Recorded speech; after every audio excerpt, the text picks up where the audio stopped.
50 రోజులు మాత్రమే. ఇక సొంత చెల్లె అంటుంది 2024లో bye bye Jagan, bye bye Jagan అంటుంది. ఇప్పుడు సమ్మర్ కదా, మీ ఇంట్లో ఫ్యాన్ వేస్తే కరెంటు బిల్లు మోగుతుందా? లేదు. మీరు ఫ్యాన్ ఓటేస్తే కరెంటు మోత మోగొద్ది 9 సార్లు అని కూడా నేను గట్టిగా చెప్తున్నాను. మీ ఇంటికి శోభనిచ్చేది పసుపు కుంకుమ, కానీ ఈ రాష్ట్రానికి శోభనిచ్చేది పసుపు జెండా. అదే మన జెండా. పేదల సంక్షేమానికి కొరకు ఎన్టీఆర్ గారు పక్కా ఇళ్ళు, జనతా వస్త్రాలు, కిలో బియ్యం 2 రూపాయలకే ఇచ్చారు. కానీ చంద్రబాబు నాయుడు గారు ఐటీ రంగాన్ని పరిచయం చేసి ఆంధ్ర ప్రజల ఆత్మ గౌరవాన్ని ప్రపంచానికి చాటి చెప్పిన విజనరీ చంద్రబాబు నాయుడు గారు. చంద్రబాబు నాయుడు గారు విజనరీ అయితే జగన్ ప్రిజనరీ. అందుకే అంటారు లక్షల కొద్ది ఉద్యోగాలు చంద్రబాబు నాయుడు గారు ఇస్తే మరి యువతకి ఏమిచ్చాడయ్యా జగన్? గంజా ఇచ్చాడు, వాలంటీర్లకి 5,000 రూపాయలు ఇచ్చాడు. మరి చంద్రబాబు నాయుడు గారు పోలవరం అయితే జగన్ పిల్ల కాలువ. కనుక మీ అందరూ కూడా గట్టిగా ఒక్కసారి ఆలోచించండి. ఈ నియంత్రిత పార్టీ ఏదన్నా ఉంది అంటే ప్రపంచంలో అది ఒక వైసీపీ పార్టీ. ఆ నియంత్రణ జగన్ రెడ్డి అని కూడా నేను చెప్తున్నాను. లిబియాలో కన్నల్ గద్దాఫీ ఎలా ఉన్నాడో, జర్మనీలో హిట్లర్ ఎలా పాలించాడో, నార్త్ కొరియాలో కిమ్ ఎలా పాలించాడో, ఆంధ్ర రాష్ట్రాన్ని ఈ నియంత్రణ జగన్ రెడ్డి పాలిస్తున్నాడు. రేపు రానున్న రోజుల్లో చంద్రబాబు నాయుడు గారు, పవర్ స్టార్ పవన్ కళ్యాణ్ గారు, ఈ జోడి విన్ విన్ కాంబినేషన్. రేపు మీరు ఏ విధంగా ప్రజావేదికని కూలగొట్టారో అదే మాదిరిగా ఈ రోజు పసుపు సైన్యం మీ తాడేపల్లి ప్యాలెస్ ని బద్దలు కొట్టే రోజు దగ్గరకు వస్తుందని కూడా నేను ఈరోజు చెప్తున్నాను. ఇక అధికార పార్టీలో ఉన్న ఎంపీలు ఎమ్మెల్యేలకి లేని గౌరవం ఎక్కడన్నా ఉంది అంటే ఆ పార్టీనే వైసీపీ పార్టీ. అందుకే అంటారు ఒక ఎంపీని కొట్టించారు, మాకేమో నోటీసులు ఇస్తారు. నేను సంవత్సరంన్నర అధికారం మొదలుకొని నేను మీ ముందుకు వచ్చాను, మీకు మద్దతు ఇచ్చాను. కనుక మీ అందరూ రానున్న రోజులో శ్రీదేవక్కని గుర్తుపెట్టుకుంటారని కూడా నేను గట్టిగా నమ్ముతున్నాను. ఈ రోజు మీకు నేను ప్రజల తరపు నుంచి చెప్తున్నాను, అయ్యా నువ్వు మాకు నోటీసులు ఇచ్చావేమో కానీ ఈ ప్రజలు మీకు ఎప్పుడో నోటీసులు ఇచ్చారు. మీ కుర్చీ మడత పెట్టి,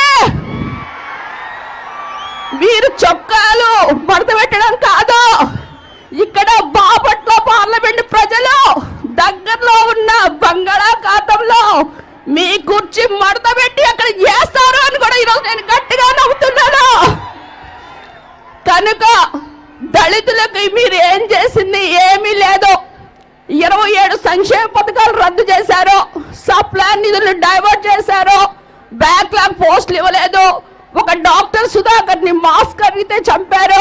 ఒక చీరాల కిరణ్, నేను కూడా వచ్చాను వాళ్ళ ఇంటికి, మాస్క్ పెట్టుకోలేదని చంపారు. ఇక ఒక డాక్టర్ చిన్న, ఒక డ్రైవర్ సుబ్రహ్మణ్యం. మీరు దళితుల్ని ఆల్మోస్ట్ ఈ 5 సంవత్సరాల్లో 6,000 పైన కూడా దాడులు చేయించారు. కనుక దళితులు ఎవరైనా ఇక్కడ ఉంటే మీరు మాత్రం మీ ఆత్మగౌరవాన్ని కాపాడుకుంటూ ఈ ఫ్యాన్ ని రెక్కలు విరగొట్టాలని కూడా నేను గట్టిగా పిలిపిస్తున్నాను. యథా రాజా తదా ప్రజ అంటారు. ఒక సైకో పరిపాలిస్తే అందరూ సైకోలే అవుతారు. ఈ పిల్ల సైకోలు ఊరికొకళ్ళు బయలుదేరి మీ అందరినీ కూడా ఎంతో కష్టపెట్టి మీ మీద దాడులు చేస్తున్నారు. రానున్న రోజుల్లో లోకేష్ బాబు గారి చేతిలో రెడ్ డైరీ ఉంది. మీ ప్రభుత్వానికి నూకలు కూడా చెల్లుతాయని నేను చెప్తున్నాను. ఈ రోజు మీరు చెప్తున్నారు సిద్ధం సిద్ధం సిద్ధం అని. దేనికి సిద్ధం? మళ్ళా మాట తప్పడానికి, మడమ తిప్పడానికా? లేక ప్రత్యేక హోదా తాకట్టు పెట్టడానికా? అమరావతిని, పోలవరంని కుళ్ళపరచడానికా? లేకపోతే boom boom, president medal, special status ఇలాంటివన్నీ తెచ్చి యువతను నిర్వీర్యం చేయడానికా? లేక సొంత కుటుంబ సభ్యులతో పాటు ప్రతి ఒక్క మహిళల మీద పోస్టింగ్స్ వేయడానికా? ఈరోజు మీ అందరూ కూడా రాష్ట్ర అభివృద్ధికి సంక్షేమానికి రెండు కళ్ళుగా మారుపేరుగా ఉన్న చంద్రబాబు నాయకత్వాన్ని మీ అందరూ కూడా మద్దతు తెలుపుతారని ఈరోజు నేను మీకు ఒకటి చెప్తున్నాను. అదేంటంటే మనకి ఇంకా టైం లేదు కనుక, సమయం లేదు మిత్రమా, రణమా శరణమా, నేను సిద్ధంగా ఉన్నాను, మీరు సిద్ధమా అని అడుగుతున్నాను. మీ అందరికీ చాలా ఉత్సాహంగా ఉన్నారు. మీకు బాహుబలిలో ఒక డైలాగ్ చెప్తా, ఎందుకంటే అది రణరంగం గురించి. ఏది మరణం?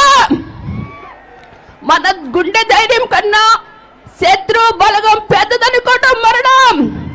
రణరంగంలో చావు కన్నా పిరికితనంతో బ్రతికుంటడం మరణం. నీ తల్లిని అవమానించు నీచుడు కళ్ళెదురుగా నిలబడి దిగుతూ నవ్వుతుంటే వాడి తల నరికి అమ్మ పాదాల కింద పాతి వేయకుండా వెన్ను చూపి పారిపోవటం మరణం.